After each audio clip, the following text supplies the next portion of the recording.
Hello and good afternoon, everyone. Thank you for tuning in and joining us on this webinar. My name is Joseph Seymore. We're here today to talk about reading in a digital age. Now, this webinar is filmed in front of a live studio audience. Today, I have a couple of my colleagues and friends joining me. We've got Brendan Kelly, we got Michael Flees, and we have Esther Moreau manning the chat. So, at any point you have any questions or any comments, feel free to go ahead and just type those into the chat bar, and we'll get those taken care of. We're going to be hearing from Esther as she interjects with some of these comments from time to time. We've got an action-packed day for you today. We're going to be talking about how the information era has impacted the reading processes, some distinctions between print and digital reading, and then some strategies for building fluency and comprehension during digital reading. We're also going to go over some resources for this. Now, I want to start us off by talking about some characteristics of print. Just for all of our folks at home, I've brought some reminders as to what a book is. Here is a book. We got this book by Brandon Sanderson. It's a lovely, lovely brick, really. This thing is massive. But there's a couple things that I want to point out about this. The first is that words are fixed on the page, right? As we flip from one to the other, they're not going anywhere. They're staying put right there. Another thing is that we get a very definitive sense of progress as we progress through this, right? We can see how much we've read and how much further we have to go.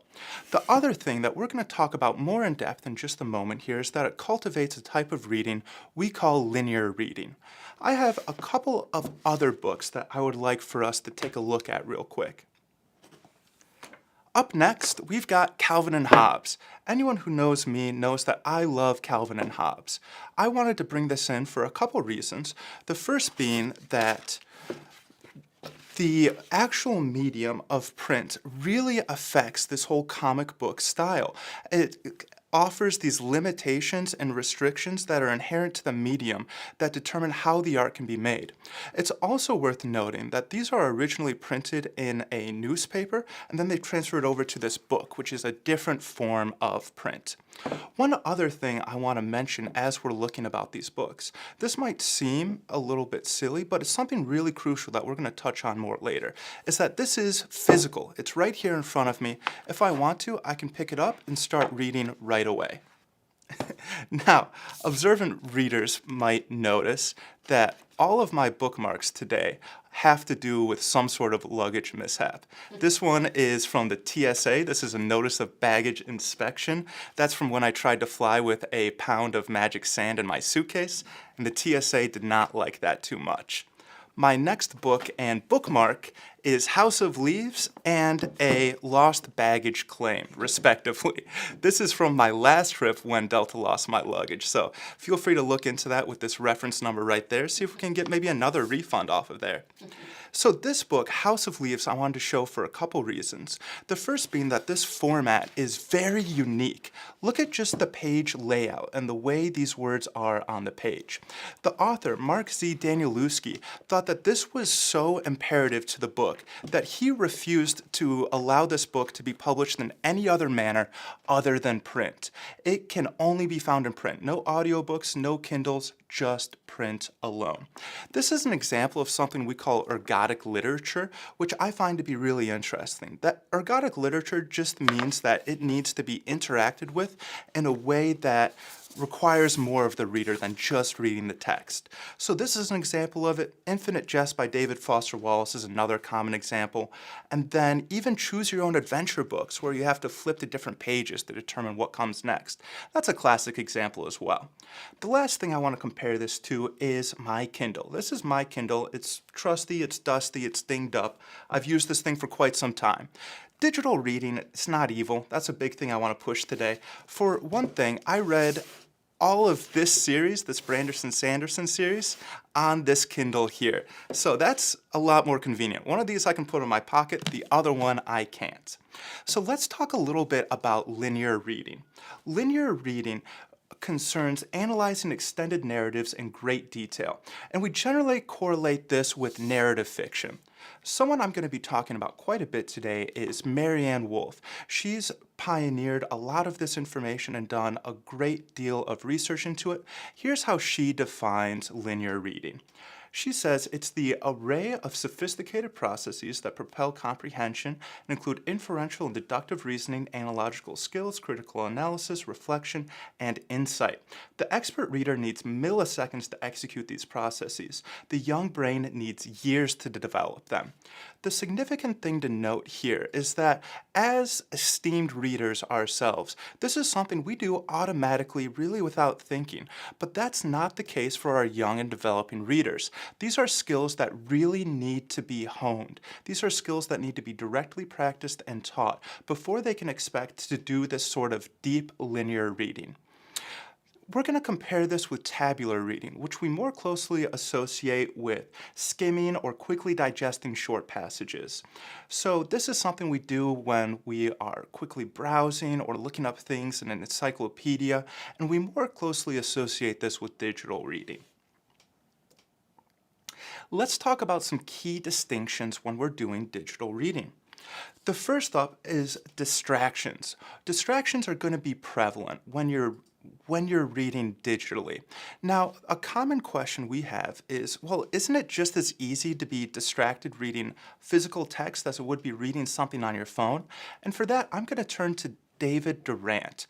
Just a quick note here, David Durant was a huge help to me during this process.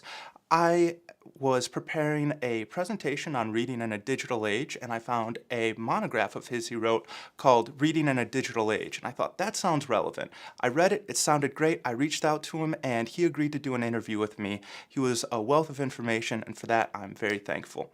Here's what he has to say about distractions. Isn't it just as easy to put down a print book and pick up a tablet or smartphone as it is to close out your e-reading app and start browsing Facebook? The answer, in my view, is no. And again, I return to neuroplasticity. The digital environment is literally rewiring our brains to seek stimulative short-term gratification at the expense of our ability to think and read in depth. In this situation, how much more challenging is it to read at length on the very same screen from which your brain expects quick scanning, 140-character tweets, and amusing cat videos than it is to read from a printed page on a dedicated e-reader that does not offer such opportunities for distraction. He goes on to posit that the digital reading environment offers not a difference in degree, but a difference in kind, one that is transformational in nature rather than evolutionary. He's saying this is a completely different ballgame because when we're reading on a screen, we've conditioned our brain to expect certain things and to respond to stimuli in certain ways. So it's completely different than these different mediums that we've had in the past. When we're doing digital reading, we tend to use these tabular reading strategies. So that means a lot of scanning, right? That's not necessarily a bad thing. With the wealth of information that's out there today, we need to scan in order to be effective readers. A lot of times we do this in this F pattern, where we go left to right, and then down, bottom to top, or top to bottom. This forms the letter F. You can see this quite a bit. Pay attention to your own reading habits the next time you look at an article. Look at the way the article's laid out. A lot of times it's laid out to directly facilitate that. Transient information is widely available. What I mean by that is it's so easy to just move on from what you are doing and look into something else. I find myself doing this quite a bit on Wikipedia. You folks might as well. I'll look something up that I'm interested in, and within the first sentence, there's a little blue hyperlink about a word or a phrase I'm not familiar with. I'll go ahead and click on that, and it'll take me to a brand new page with a brand new set of information and a brand new set of hyperlinks. And before you know it, I am 40 pages deep on something that is completely unrelated to what I was originally looking into. Another thing is that it's generally more accessible. The thing about having all of this accessible information is a quote that I'd like to bring up from Marianne. She says, information that never becomes knowledge, knowledge that never becomes wisdom, right? We have all of this information here, but the danger is it's not internalizing this information. So let's talk about some more habits that digital reading reinforces, right? First off, we have skimming. So like I talked about, we tend to do it in an F shape or in a Z shape, and we spend less time on concentrated reading, right? Scanning is a part of that. Another part is just the sheer amount of distractions we're subject to nowadays. One research shows that we are exposed to about 27 distractions an hour. That seems like quite a bit, right? Maybe even a little bit low for my personal experience. And the result of this is that we have decreased sustained attention and memory. So once again, skimming is really important nowadays. We have to do it in order to find things worth reading. But the problem is it can be really damaging to things like poetry and fact-checking, right? All of these skills that we use for that tend to atrophy and fall by the wayside. That also encourages partial attention, right? The Atlantic's Nicholas Carr has a great quote about this. He says the internet seizes our attention just to scatter it. And I think that's really profound and really spot on. Another scholar from NYU, Clay Shirky, says the industry has committed itself in an arms race for my students' attention. And if it's me against Facebook and Apple, I lose. I think that's really profound as well, right? We have a ton of people working overtime to make sure that things on the internet hold your attention. So it becomes increasingly difficult to maintain our own personal attention spans as well as our students. It also reduces time for contemplation. This is really, really significant. According to Marianne Wolf, we need time to think our own thoughts. We need time to absorb and process this information. The time frame given for that is about 100 to 200 milliseconds, right? I find that me personally, when I'm reading a book physically, I'll put it down all the time and just let a few sentences sink in and really ponder it. And our phones and digital reading is really designed for them to not lose your attention. They want to keep you locked in for those 100 and 200 milliseconds. So when we lose that processing time, we lose a lot of value. We lose a lot of deep thinking time, this critical moments that we use to process this information, form our own opinions, and draw our own conclusions, right? This is a very critical aspect of the deep reading process. The other important thing to note is that it rewires our brains to read in a tabular fashion. It is incredibly important to note that the practices and habits we build digitally transfer over to print. As a result, our linear reading skills become reduced, right? This digital reading doesn't exist in a bubble. These same habits that we form while reading digitally tend to transfer over and bleed into our print reading. So it is very important to keep an eye on that. Patricia Greenfield reinforces this. She says that every medium has its costs and weaknesses. Every medium develops some cognitive skill at the expense of others. The internet may develop impressive visual intelligence, but the cost seems to be deep processing, mindful knowledge acquisition, inductive analysis, critical thinking, imagination, and reflection. That is so significant, right? We tend to use different processes for reading between these two. And while these tabular reading strategies are a necessity for functioning in our online society, we cannot neglect these processes of deep thinking, mindful knowledge acquisition, and imagination and reflection. Here I want to introduce Marianne Wolf's concept of a biliterate brain, right? Here students are going to apply deep reading techniques that they developed with print over to digital media. I want to really reinforce that digital media is not the enemy here. Just like anything else, it's a tool, but it's something that we have to approach mindfully and intentionally. So let's talk about some ways that we can build comprehension with online text. First up, we want to be sure that we stay focused. So we need to establish keywords or phrases to identify, and then don't go down that Wikipedia rabbit hole. We can't go jumping around and following all of these hyperlinks. Another important thing to do is we always need to gauge a website's usefulness. We want to determine its validity and how it relates to these concepts at hand. A great way to do this is by using graphic organizers. Students can use discourse structured graphic organizers, or DSGOs, really flows right off the tongue, to consolidate all of this information. A lot of this is really daunting for our students. We're asking a lot of them throughout this process. So in order to set our students up for success, we need to ensure that the instructor first models these things before we expect our students to tackle them. Now, a question that comes up quite a bit is, do certain genres lend themselves to different mediums? The answer's a little bit shaky. As David Durant puts it, he posits that certain genres lose less than others when consumed digitally, right? So genre fiction is better suited for e-readers than something more in-depth like philosophy or history texts. And that's what I found in my own personal readings as well. These fantasy novels, like by Brandon Sanderson, that lent itself really nicely to my Kindle. But something more in-depth is something I really want to read in print. Even my notes here, right? Even these things are more in depth. I want to mark them up, and I want to add my own flair. I want this tactile holding of it. Now, I'm not alone in this belief. It's worth noting that personal choice plays a big play in this. Overwhelmingly, students prefer physical literature, which was a surprise to me. I did not expect that. So the difference is a little more marginal at short and medium length texts, but the longer it is, the larger that gap is. The more students would rather read it physically and have it right here.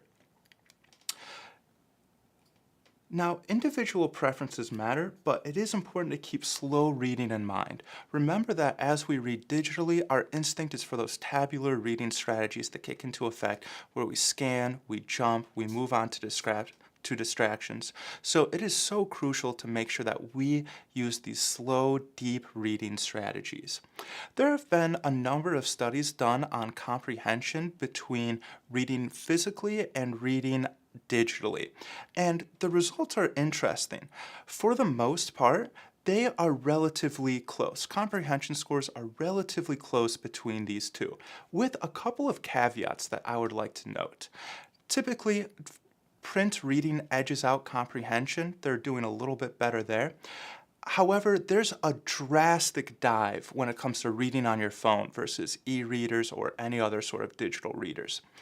I also wonder about some lurking variables in these studies, right? My question is how would these students fare when they're quizzed on recollection a week from now, a month from now, a year from now, right? Are they still able to retain those ideas? How would they fare with longer passages? Almost all of these are shorter than a couple of pages that they're tested on. And then how does the lab environment affect this testing environment? How does this affect our students? I know personally that if I'm being recorded, I'm going to act a little bit differently than I would off camera. If someone's hooking up eye trackers to me and they're filming it and I'm being tested on it, it's not a very natural environment, and I am going to change my behavior to suit that in some way. So with all of this information, how do we move forward? So Marianne Wolf, I'm going to draw back to her again. She says that there are great transitions in communication. First, we have non-language to oral language, right? Then we have oral language to written. And here we're in the middle of our next great one, written to digital culture. Marianne says that literacy changes the brain, which changes the individual, which changes society, which changes the future of our species. And she believes that these changes are already in motion. Now, keeping that in mind, what's the best way to tackle this new era? I would like to draw our attention to this quote from Italo Calvino. He says, "In an age when fantastically speedy, widespread media are triumphing, we need a rhythm of time that passes with no other aim than to let feelings and thoughts settle down, mature, and shed all impatience or ephemeral contingency." I think that's really profound. All of these reading experts keep coming back to this idea of time, right? We need direct meditative time in order for us to absorb and think our own thoughts and process, right? I've got another quote here that I think ties in really well from Proust. He says, "At the heart of reading, we are going beyond the wisdom of the author to discover our own best thoughts." I think that is so beautiful. I think that is so profound. And to me, this is what makes art so valuable, is that everyone has slightly different opinions and slightly different takeaways, and it impacts them in different ways, right? Because we're going beyond what the author put out there into the world, and we're processing it through our own lens and adding our own thoughts to this development. So in our digital age, this is the thing that we are really at risk of losing, and we need to actively ensure that we are containing it and holding on to this process of deep reading. Now, deep reading combines empathy with critical analysis, and this is going to activate our deep critical thinking brain, right? And that is so important for our students.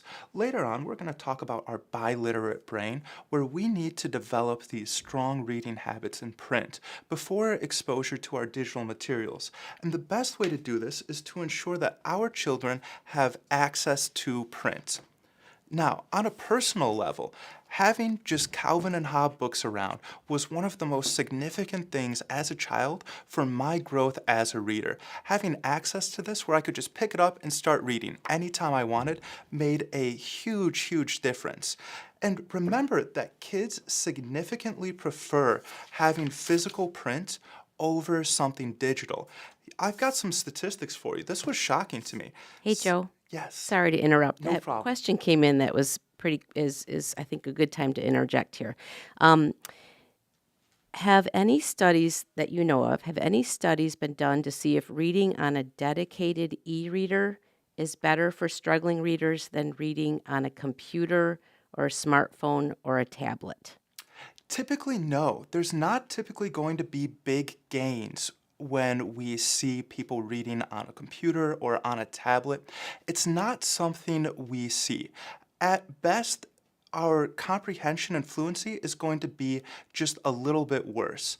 Typically, reading speed increases on a digital screen, which I found interesting.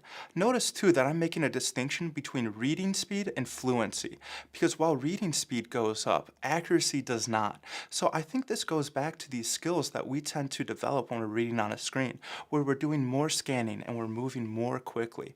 Typically, we see comprehension slightly decrease on dedicated e-readers when compared to something like print? That's a great question. And we have another question from Carrie Symes. She says, "This is such an interesting finding about comprehension on the phone versus other e-readers, but it makes so much sense that having that distraction at hand will disrupt your ability to engage deeply." Absolutely, Yes. absolutely. That was a little surprising to me, but then I thought about it for a few seconds and it makes perfect sense, right? When I'm on my Kindle, I can't go over and pull out Angry Birds or check Facebook or anything like that. But when I'm on my phone, those thoughts are sort of always in the background of my mind. That's something that's always accessible. And I do a lot more scanning on my phone than I do my digital e-reader like my Kindle.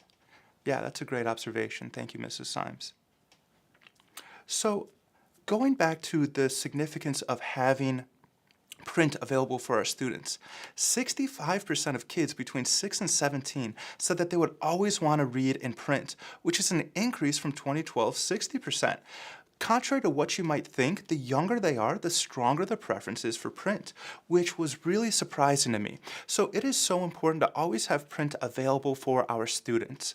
It's also significantly better for our language acquisition to read these aloud to students, even compared with some of these iPads that have all of these bells and whistles on them, like reading programs or AI tools on them. The language acquisition works best when you can interact with another person about it. So, it is also important, like we've been saying, to give time for meditative reflection, right? The economy of our attention is changing. I've got a question for you folks. There was a study done that people who read print daily in the 1970s was about 60%.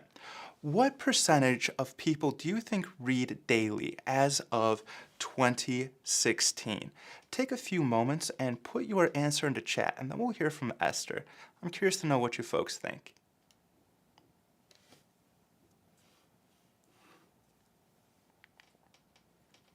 As you folks enter in those answers, I want to bring us back to interacting critically with digital material.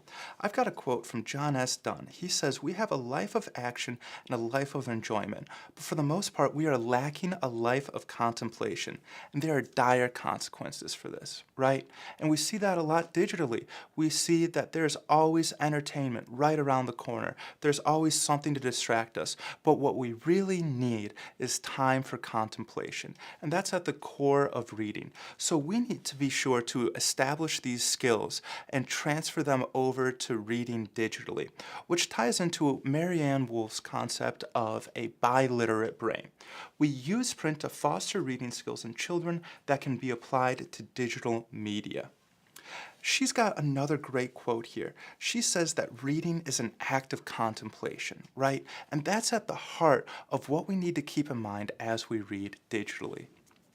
Esther, do we have some answers for our question? Yes, we have a couple here. All right, let's hear them. So Laura Seymour says 30%. 30%? Okay. And so we also have a comment that says, if you mean reading of any kind, I would say 99%. She says, I see signs that I read every day. 100%. Yeah. Absolutely. And Julie says 80%. 80%? Mm-hmm. Okay. 60% we have from Jennifer Wright. Yeah, we have all kinds. My student has a Bookshare account, which allows reading on dedicated e-reader, computer, smartphone, or tablet. Print isn't available for Bookshare. So Awesome. that's interesting too. Absolutely. Yeah, so those are some questions. And then another question came in. Christine says 99%.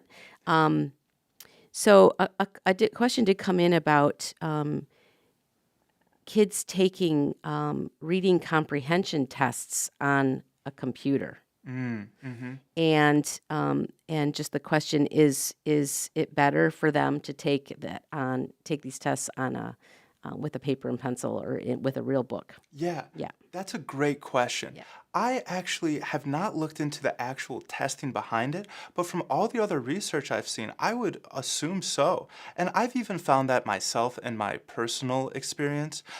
To become a teacher, I had to do a lot of standardized testing. I had to do a lot of tests online. And I always felt that I started to glaze over, especially in those longer tests. So my assumption would be that in shorter tests of 10, 15, 20 questions, it's going to be relatively the same, but I think the longer the test, the larger the gap you're going to see between comprehension question accuracy on paper versus online. I would assume you're going to function better on paper than you would digitally. Right. So just going back to that percentages. So we have a 30%, 80%, 60%, 99%. So let's go back to that. Very optimistic. So this is for people who read print daily. So something on a piece of paper. In 2016, it was 16%. 16% of people read print daily. Back in 2016, I have to imagine that number's changed since then. However, on a contrast, 82% use social media.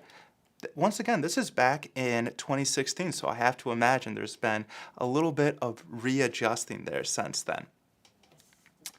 So, to wrap things up, talking about our biliterate brain, it is so crucial that we establish good reading habits in our students before they have exposure to this digital medium, right?